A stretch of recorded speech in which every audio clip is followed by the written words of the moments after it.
Hi everyone. So this is a follow-up video for how I flipped my RMT diploma into a degree. I wanted to address what I'm doing with the degree now, but I thought it probably would need its own video since the other one ran long enough, in my opinion. So I did have some questions about, what I'm going to be doing with my degree besides using it as a foundation to apply for a master's program down the road. If I even do, I don't know if I will or not.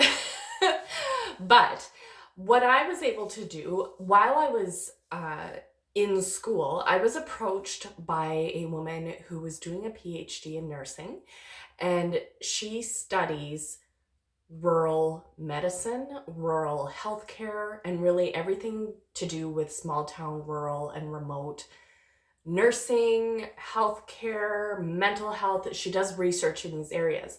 And so she built a team of researchers uh, through both Sask Polytech, which is another technical institute in Saskatchewan, which is a degree granting institute. And also, she works with a lot of professors and people at the University of Regina and some through the University of Saskatchewan. There's probably about 20 researchers on this team, and we're all throughout Saskatchewan, and we help her study healthcare in Saskatchewan. And the purpose of the research that we're doing is to actually create change that would help people who live in small towns or rural or remote centers, or if they're farming or in ag, if they're very rural or even up north, is to try and implement change. Once we research what people need, we can address those needs and implement change in policy for rural healthcare. So that's what I've been doing with my degree, and specifically within the large amount of studies that she has launched. What we've done specific to massage therapy is the first research we did specific in that area is we did a literature review to just look and see what kind of research was even out there for massage therapists as in healthcare. What kind of research around massage therapy in rural and remote areas, or if it even existed. So we were researching the research. And let me tell you, there's not much out there. It's a great area to research because everything you research is going to be new information.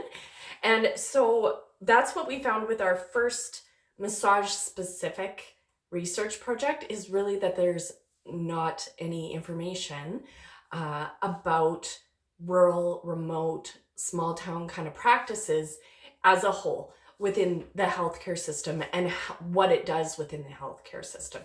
So right now, as the time that this video is being recorded, what we're doing is we're getting out to people who work. What we found through all of our research, a lot of it ended up being understanding the culture of rural Canada, rural Saskatchewan, rural and remote places, people in agriculture, and who live not in urban centers. And what we ended up kind of just coming around to was a lot of people use registered massage therapists as their primary health caregiver because they don't have access to a physician, because they don't have access to mental health, because they don't have access to hospitals or clinics. In a lot of situations, this access is so far away. And so we ended up coming up just with that idea that a lot of people might be using their registered massage therapists almost like a primary healthcare worker. And so we're actually now launching a study to see if that's true or not. It seems to be the experience of a lot of people in rural and remote places that you might have a massage therapist who's in town or closer than a physician. And so if you have an accident, or if you're having a mental health situation or a pathology of some kind, what what I've personally found is they'll come see you first to see if you would refer them to a doctor. So, for instance, because I work in a small town in a very rural area with lots of ag, I am very good at recognizing what ringworm is, because a lot of cattle producers, a lot of cattle, they have ringworm, and a lot of cattle producers and their children will contact ringworm just from handling livestock. And it's not gross, it's very treatable, but people don't always recognize it, so they'll just run into the clinic, say, hey, what's this little spot on my arm? And I'll say, hey, you better go to a doctor. That might be ringworm. It looks like it. Let's look in this pathology book. Go to a doctor.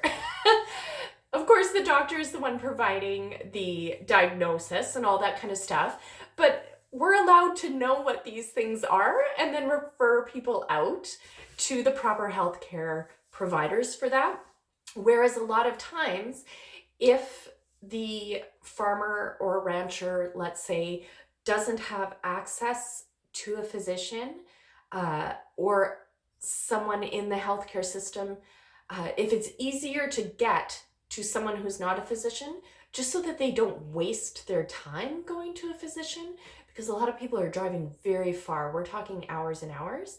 And when you're in, let's just say, a rural or remote area or an ag kind of situation, it's a big deal because you're the only one responsible for everything. And they end up not getting a lot of healthcare because of the time constraints and because of the lack of healthcare available. So we're surveying other massage therapists to find out what their experiences are.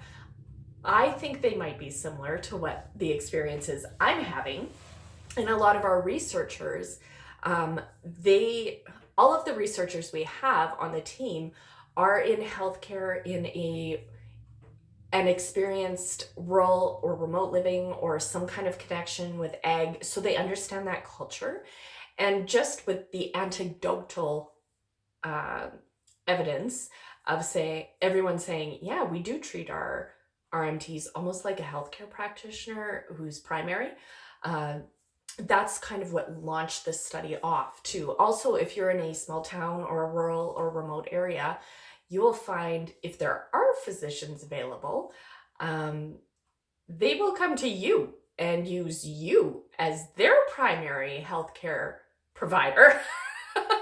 I don't know if you've ever experienced this, but I have experienced this a lot.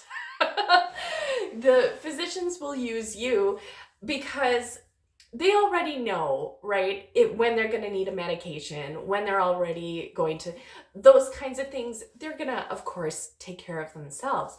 But when it comes to what we specialize in, muscle, skeletal, all of the things that an RMT can do, physicians aren't doing. That's not their job. That's what we specialize in. And so what do people go number one to their physicians for? It's generally pain. And it's generally back pain.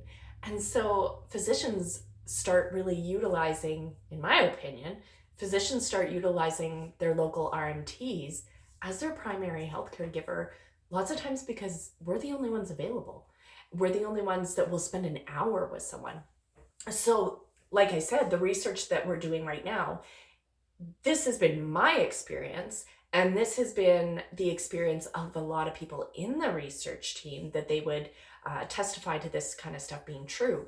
But we want to actually survey massage therapists from around the province to see if they're having that kind of experience as well.